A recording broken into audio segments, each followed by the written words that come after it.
My name is Chloe, and if you were to ask anyone about me, they'd probably say I'm the quiet type, always in the background. I work as a lab assistant, which suits me fine because it means less chit-chat and more focus on the details. Life's pretty routine: work, home, and the occasional outing with my friend Lisa, who's about as loud and lively as they come. Tonight, she somehow convinced me to tag along to one of her infamous house parties. "Chloe, you gotta stop hiding in your shell. It's just a few friends, and hey, you might even have fun," she had said, practically pulling me out of my apartment. As soon as we walked in, the difference between us was glaring. Lisa was in her element, her laughter filling the room as she mingled effortlessly. I, on the other hand, found myself plastered against the nearest wall, clutching a soda like a lifeline. The music was too loud, the crowd too much, but there I was, trying to blend into the wallpaper. "Hey, you made it!" Lisa shouted over the music as she darted back to me, a guy trailing behind her. "Chloe, this is Tom." "Tom, meet my best bud, Chloe." Tom was your typical good-looking guy, tall with a smile that probably got him out of trouble more times than it should. "Nice to meet you, Chloe. Can I get you something stronger than soda? Maybe loosen you up a bit?" he joked, nodding at my drink. I managed a smile. "No, thanks. I'm good with this." Lisa winked at me, before being swept away by another group of friends, leaving me with Tom. Awkward didn't even start to cover it. "So, Chloe, Lisa tells me you're the brains of the operation at your work. A scientist, right?" Tom tried to start a conversation, leaning against the wall next to me. "Lab assistant," I corrected him, tucking a strand of hair behind my ear. "I'm not really the brain, more like the hands." Tom chuckled. "Modesty, huh? That's rare." We somehow stumbled into a real conversation. Tom was surprisingly easy to talk to, and as the night wore on, I found myself sharing little bits about my life, my love for quiet weekends, and my secret passion for old detective novels. He listened, really listened, and by the time the party started to thin out, I was actually laughing, the genuine kind that bubbles up without permission. "You know, you're nothing like I expected from Lisa's stories. You're cooler," Tom said, his tone sincere. I raised an eyebrow, surprised by his comment. "And what exactly did Lisa tell you?" "That you were shy, kinda introverted. But you're just chill, not uptight. It's refreshing." His words, oddly enough, didn't feel patronizing. They felt like a compliment, and from someone like Tom, it meant a bit more than it should have. "Thanks, I guess. You're not too bad yourself, for a party animal," I teased back, realizing that I didn't want the night to end just yet. "Party animal, huh? I might quote you on that," he laughed, pulling out his phone. "Let me get your number. We should hang out, maybe somewhere quieter where you don't need to shout over the music." I hesitated for a moment, the old fears whispering that it was a bad idea, but then I typed my number into his phone. "Okay, but if you make me go to another party, we're going to have a problem," I warned him. "Deal. No parties. Maybe just a coffee or something," he promised with a smile that made me think that maybe, just maybe, stepping out of my comfort zone wasn't such a bad idea after all. Just a few months after the party where I met Tom, things had gotten pretty serious between us. I remember it was a chilly evening in late autumn when he popped the question. We were walking through the park, leaves crunching under our feet, when he suddenly stopped and looked at me with those eyes that seemed to see right through to my soul. "Chloe, I've been thinking," Tom started, fumbling a bit, which was not like him at all. He was usually so smooth. "I don't want to spend another day without knowing you're officially mine. Will you marry me?" He pulled out a small box from his pocket and opened it to reveal a simple but beautiful ring. I nodded, my voice a mere whisper. "Yes, I'll marry you." The joy on his face was unmistakable. We spent the rest of the evening talking about our future, making plans that seemed like distant dreams coming to life. But the real test came when we decided it was time to meet his parents. Tom had mentioned his folks a few times before, but he always kept the details light. When the day came, we drove out to their place in the suburbs. It was a large, imposing house that screamed of old money and pride. Tom squeezed my hand as we rang the doorbell, giving me a reassuring look. His mom, Mrs. White, opened the door. Her smile was polite but didn't reach her eyes. "Thomas, you're here. And this must be Chloe," she said, her voice smooth but cool. Mrs. White led us into a lavish sitting room where Mr. White was waiting. He was a stern-looking man with a sharp gaze that felt like it was sizing me up. "So, Chloe, Tom tells us you work in a laboratory. That must be interesting," Mr. White said, his tone making it clear he was less than impressed. "It's rewarding work," I replied, trying to keep my voice steady despite the judgment I could feel weighing down each word. "We were quite surprised to hear about the engagement," Mrs. White chimed in. "Weren't we, dear?" She looked at her husband, who nodded stiffly. "Yes, quite unexpected. You see, Chloe, we want what's best for Tom, and we hope you understand that," Mr. White added, his words heavy with unspoken implications. Tom jumped in. "Mom, Dad, I love Chloe, and she makes me happy. That's what matters, right?" "Of course, dear, but you must think practically too," Mrs. White countered, her eyes cold and calculating. "We would like you both to consider signing a prenuptial agreement. It's just a formality, really, to ensure both your futures." I was torn. My heart ached at the formality of it all, at the cold businesslike approach to what should have been a joyful occasion. But I loved Tom, and if this was what it took to be with him, maybe it was worth it. "If you think it's best," I said finally, trying to mask the hurt in my voice. "We think it's for the best," Mr. White affirmed, handing us a folder with documents. "Have a look and let us know your thoughts." The drive back was quiet. I kept thinking about the papers in my lap. But love, I figured, was worth a shot, even if it meant signing a piece of paper to prove it. It was a crisp morning in early spring when we tied the knot. The ceremony was to be held in a small local church with just a few close friends and family members. I remember standing in front of a small mirror in a modest white dress that Lisa had helped me pick out, feeling a mix of excitement and nervousness. "Girl, you look stunning. Tom won't know what hit him," Lisa exclaimed as she adjusted my veil. Her energy was infectious, and for a moment it eased my nerves. "Yeah, I just hope everything goes smoothly," I replied, trying to sound more confident than I felt. "Don't sweat it. It's your day. Just focus on you and Tom," she advised, giving me a reassuring pat on the shoulder. The ceremony itself was short and sweet. Tom looked handsome in his suit, and when he saw me walking down the aisle, his smile was all the assurance I needed. We exchanged vows, simple yet heartfelt.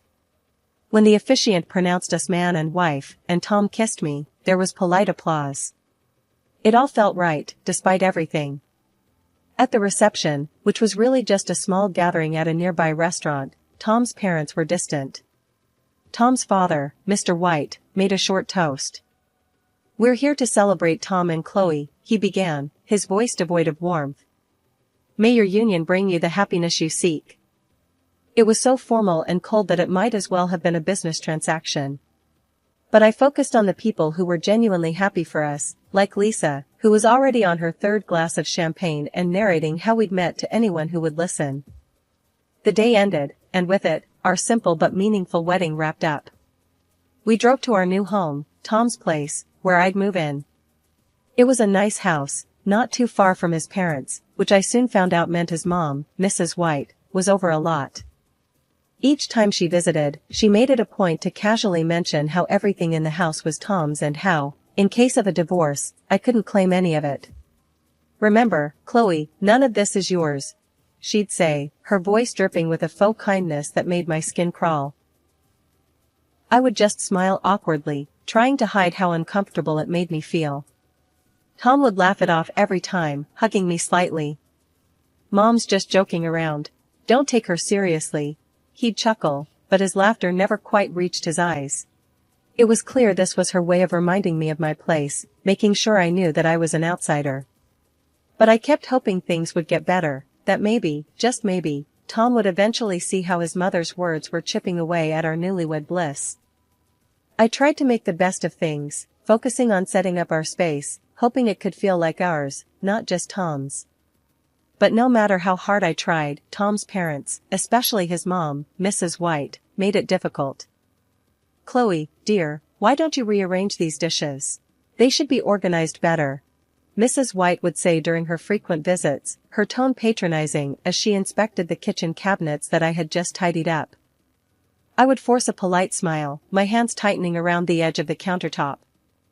"Of course, I'll take care of it," I'd respond, trying to keep the frustration out of my voice. Tom usually shrugged off his mother's comments. "She just likes things a certain way, you know how it is," he'd tell me, dismissing it all too quickly. But it wasn't just about the dishes. It felt like nothing I did was right. One evening, while Tom and I were trying to enjoy a quiet dinner, his dad, Mr. White, dropped by unannounced. "Watching your spending, I hope. Remember, it's Tom's money paying for all this," he commented nonchalantly as he looked over the spread on the table. I bit my lip, feeling the sting of his words. "We're careful with our budget," I said, keeping my voice even. But the digs didn't stop there. Every chance they got, Tom's parents reminded me of my place.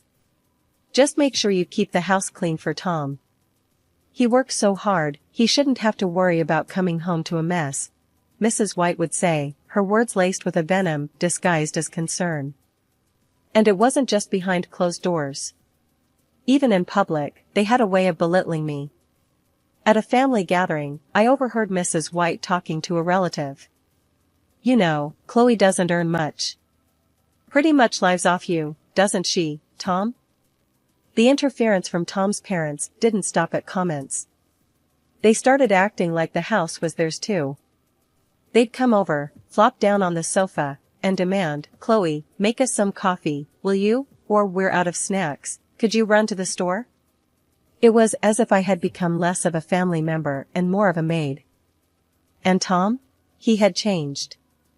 He used to be caring and attentive, but now he joined in their laughter.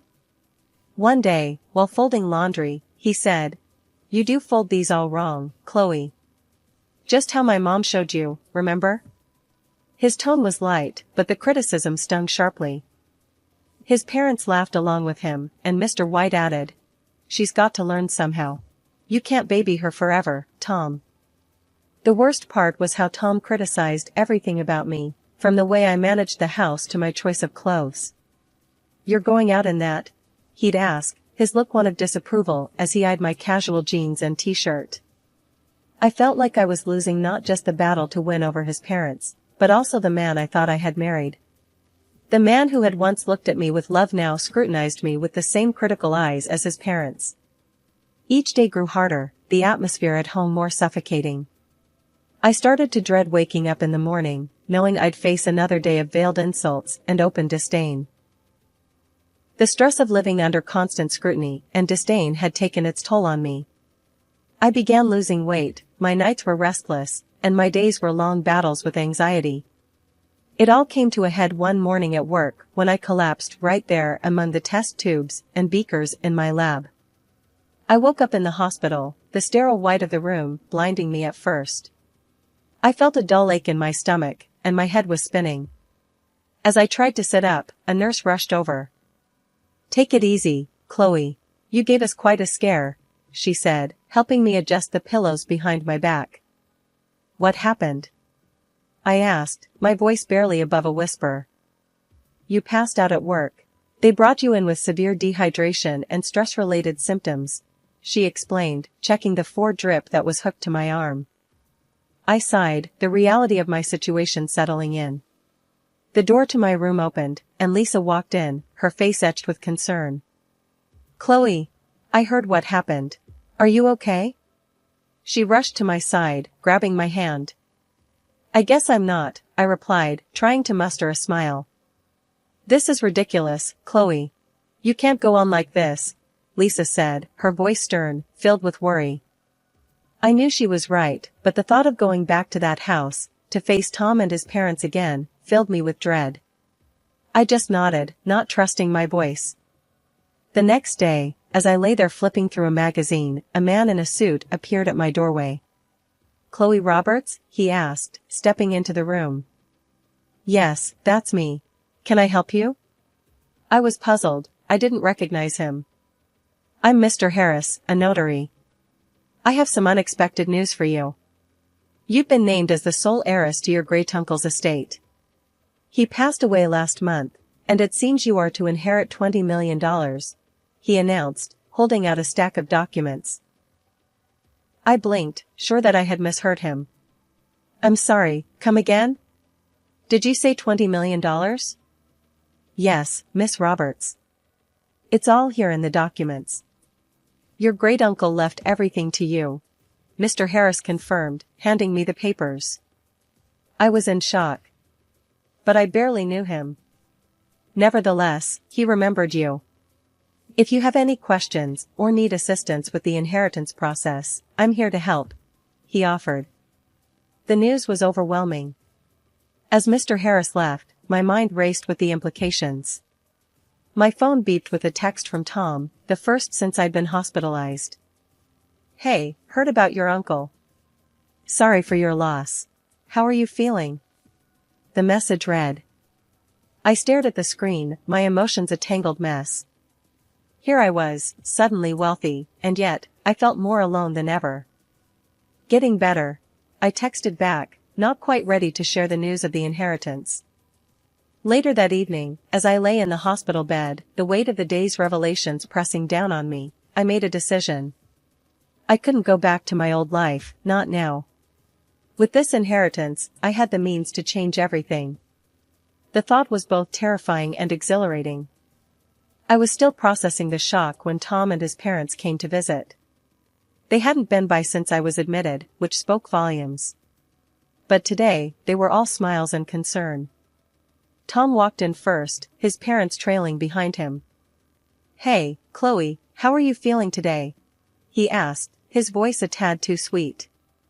I adjusted myself up in bed. "Better, thanks," I replied, watching them carefully. Mrs. White came over to my side, her voice dripping with a concern that didn't reach her eyes. "Oh, Chloe, we've been so worried about you," she said, her hand brushing mine. "That's kind of you," I said, pulling my hand back subtly. Mr. White stood at the foot of my bed, his arms crossed. "Yes, well, we're family. We take care of our own," he added, though it felt like a rehearsed line. Tom sat down next to me, taking my hand again. "We just want to make sure you're taken care of, that's all," he said, squeezing my hand. I nodded, feeling the weight of their stares. They seemed unusually attentive. I appreciate that. As their visit dragged on, their questions began to veer towards my health in a way that felt more invasive than concerned. "So, when do the doctors say you can leave the hospital?" Mrs. White asked, peering at me closely. "Soon, I hope. I'm starting to feel a lot better," I replied, wary of revealing too much. After a few more minutes of strained conversation, they left, promising to return soon. I lay back, a sense of unease settling over me. Their visit felt off, their questions too pointed. Curious and cautious, after they left, I decided to see for myself what they were up to. I quietly got dressed and followed them at a distance as they walked toward the parking lot. Hidden by the corner of the building, I overheard their conversation. "That stupid cow doesn't know what's coming," Tom laughed crudely. "She thinks we care about her? This is all just until we get that money. And make sure she gets pregnant soon, Tom. If she has a kid, she won't leave. Then we're really in control," Mrs. White added viciously. Hearing them speak so callously, plotting to trap me further, was the final straw. My heart pounded with a mix of anger and resolve. I had seen their true colors, and it was uglier than I could have imagined. I slipped back to my ward unnoticed, my mind racing. Their treachery was clear, and my path forward was too. For perhaps the first time in my life, I knew I had to stand up for myself. I wasn't going to be their victim any longer. When I was discharged from the hospital, the idea of going back home filled me with a mix of dread and determination. As I walked through the door, I saw Tom and his parents sitting in the living room, their faces lit up with forced smiles. Mrs. White even went as far as to cook my favorite dish, spaghetti carbonara, which sat steaming on the dining table. The sight was almost comical, her trying so hard to play the doting mother-in-law. It felt like a scene from a bad play. Tom rushed up to me, his smile a little too eager. "Chloe, you're back. We missed you so much," he said, pulling me into a hug that I didn't return. "Thanks, Tom," I said, pulling away gently. I glanced around at the staged setting, my resolve hardening. As we sat down to eat, the tension was palpable. They were trying too hard to act normal, but I could see the impatience flickering in Tom's eyes. It didn't take long before he dove straight to the point. "So, Chloe, when do you think you'll get the inheritance?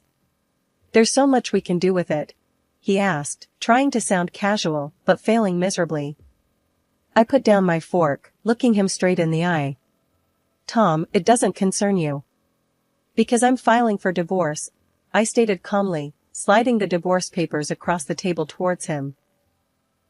The room went dead silent for a moment before a terrible scream erupted from Mrs. White. "Chloe, have you lost your mind? Think about what you're doing." Tom's face turned from shock to desperation. "Chloe, please, I love you. We can fix this. Don't throw away our marriage over a misunderstanding," he pleaded, his voice cracking. But I was done listening to lies. "A misunderstanding?" I echoed sharply. "Calling me a stupid cow behind my back is not a misunderstanding." "I heard everything, Tom. Everything." Mrs. White's face turned red, her anger barely contained. "You ungrateful girl. We'll sue you for half of that inheritance. You'll see." I reached into my bag and pulled out a copy of the prenuptial agreement. "Actually, you won't," I said, tossing it on the table. "This says otherwise. You can't touch my inheritance." Tom and his parents stared at the document, the color draining from their faces. I stood up, my chair scraping loudly against the floor. I found a small apartment in a quiet part of town where the mornings were filled with the sounds of birds, not bickering. It wasn't just a new place, it was a fresh start. I spent the first week just settling in, buying a few pieces of furniture, some plants, making it mine. The silence was a stark contrast to the constant tension I had lived with, and I loved it. It was during these days of newfound solitude that I truly began to appreciate the peace I had been missing. One Saturday morning, I was out on my balcony, enjoying a cup of coffee when Lisa came by. She burst through the door with her usual flair, holding a box of pastries.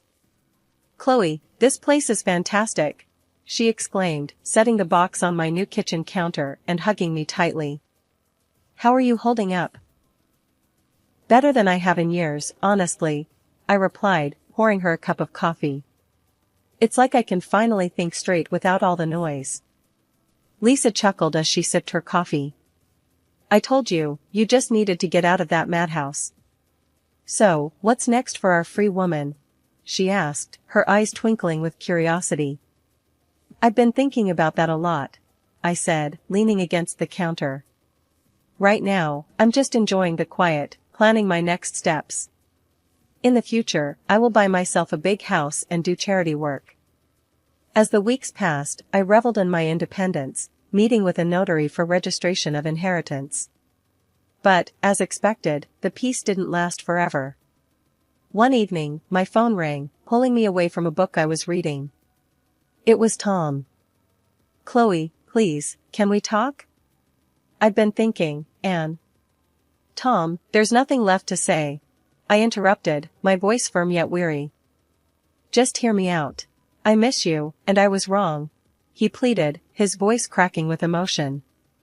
"I'm sorry for everything. Can we try again?" "Tom, it's over. We can't undo what's been done. You need to accept that," I replied, ending the call. Not long after, his mother started calling. Each message left on my voicemail was more desperate and angry than the last. "You ungrateful girl. After everything we've done for you," she shouted in one of the messages. I erased them without a second thought. It wasn't long before Tom told me that he and his parents were arguing a lot. He blamed them for insisting on the prenuptial agreement, which now protected me from their greed. Each call, each desperate plea, only affirmed my decision to leave. I was moving forward, not backward. The quarrels and chaos of that family were no longer my circus, not my monkeys.